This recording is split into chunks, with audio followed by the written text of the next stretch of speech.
Cipher एक ऐसा character जो जेनवी सीजन में सबसे अलग लगा और आज की इस वीडियो के अंदर हम उसी के इर्द गिर्द ही बात करने वाले हैं। तो सबसे पहले बात करते हैं साइफर के नाम की, क्योंकि उसके नाम के अंदर ही बहुत सारी हिडन चीज़ें छुपी हुई है। मैंने जब गूगल पे सर्च किया साइफर का अर्थ तो मुझे पता चला है कि इसको एक हिडन कोड के रूप में लिखा जा सकता है। मतलब साइफर का अर्थ होता है कि कोई ऐसी चीज़ जो लोगों से छुपाई जाए, और इसी पर ही बेस इसका पूरा कैरेक्टर आपको इस सीज़न के अंदर देखने को मिलता है। क्योंकि एपिसोड 4 के अंदर हमें जैसे ही ये बता दिया जाता है कि भाई साइफर अपने घर के अंदर एक जले हुए आदमी को रखता है, तो हमें सीधा वो वाला सीन याद आ जाता है एपिसोड 1 वाला, जहाँ पर हमें थॉमस गॉडल्किन देखने को मिलता है। और फिर हम डायरेक्ट थ्योरी कनेक्ट कर लेते हैं कि भाई जो एपिसोड 1 के अंदर थॉमस मरा था वो यही जला हुआ आदमी है। और ये सीरीज़ भी हमें यही बार बार दिखाने की कोशिश करती है कि भाई ये थॉमस है जो जला हुआ आदमी, और थॉमस ही है जो कि साइफर को कंट्रोल कर रहा है। साथ ही कुछ कुछ जगहों पर यह लगता है कि साइफर के पास में कंट्रोल करने की पावर नहीं है, जबकि थॉमस के पास में वो पावर है और थॉमस के जरिए ही साइफर लोगों को कंट्रोल कर रहा है। इसीलिए ही तो मरी को यार साइफर के अंदर कोई भी वी इंजेक्ट नहीं देखने को मिलता।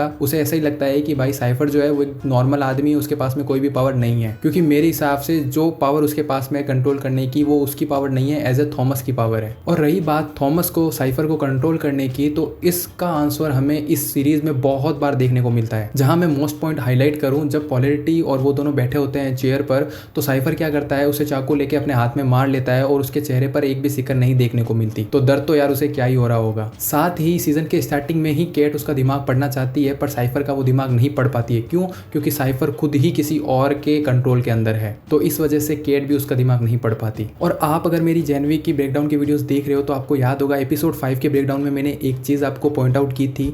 जब यार जॉर्डन और मरी की फाइट हो रही होती है, जब क्या साइफर जॉर्डन को कंट्रोल करता है, और उसके बाद में अगले एपिसोड के अंदर जब उन दोनों को किडनैप कर लिया जाता है, जब वो कैट को बचाने जाते हैं उस एल्मायरा के अंदर, तब जॉर्डन साइफर को एक बात कहता है कि जब तू मुझे कंट्रोल कर रहा था तो मेरे को पता चल रहा था कि तू बाहर से तो बहुत ज़्यादा स्ट्रॉन्ग है, बस अंदर से बहुत ही ज़्यादा दर्द में।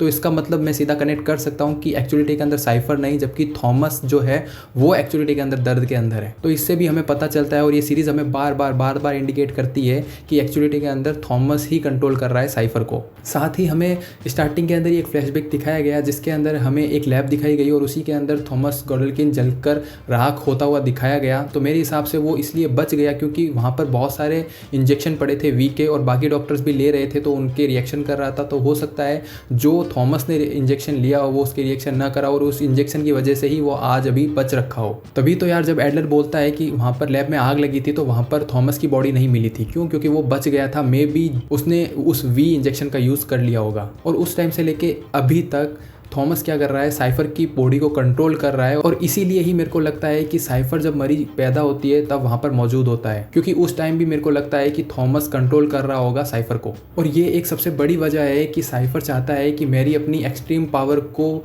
हासिल कर ले, उसे पता चल जाए कि उसकी एक्सट्रीम पावर क्या है, ताकि थॉमस जिस हिसाब से जला हुआ है, जिस हिसाब से दर्द में है, तो वो अपने आप को ठीक कर पाए। क्योंकि अभी तक तो इस सीज़न में हमें ये भी नहीं पता, और मेरी को खुद को भी ये नहीं पता कि भाई उसके अंदर एक्चुअलिटी के अंदर क्या क्या पावर है। हाँ, हमें अभी लास्ट एपिसोड के अंदर ये तो देखने को मिल ही गया था कि भाई वो मरे हुए आदमी को भी जिंदा कर सकती है, और हो सकता है कि होमलैंडर को भी ख़त्म कर दे। और इसके बारे में भी यार साइफर और सिस्टर सेक बात करते हैं, और मैं बात कर ही रहा हूँ सिस्टर सेक की, तो यार वो हमें द बॉयज़ के टाइम से ही बहुत ही इंटेलिजेंट लड़की दिखाई गई है कि भाई उसके पास में हर चीज़ का जवाब होता है, हर चीज़ का तोड़ होता है। तभी जैसे ही इस सीज़न के अंदर, जेनवी के सीज़न के अंदर, वो जैसे ही फर्स्ट बार आती है और जब साइफर और वो दोनों एक साथ लगे हुए होते हैं, तो थॉमस पता नहीं क्यों उसका रिएक्शन अलग ही देखने को मिलता है।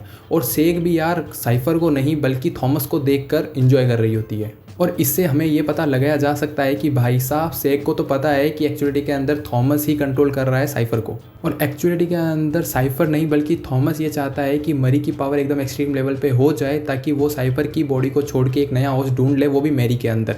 क्योंकि अगर वो मैरी के शरीर को पा लेता है, कंट्रोल कर लेता है, तो फिर वो किसी से भी नहीं डरेगा, क्योंकि वो सबसे ज़्यादा सुपर पावर है। बाकी अभी तक तो ये 6 एपिसोड्स हमें बार बार यही इंडिकेट कर रहे हैं कि भाई थॉमस ही है वो जला हुआ आदमी, और थॉमस ही है जो कि साइफर को कंट्रोल कर रहा है।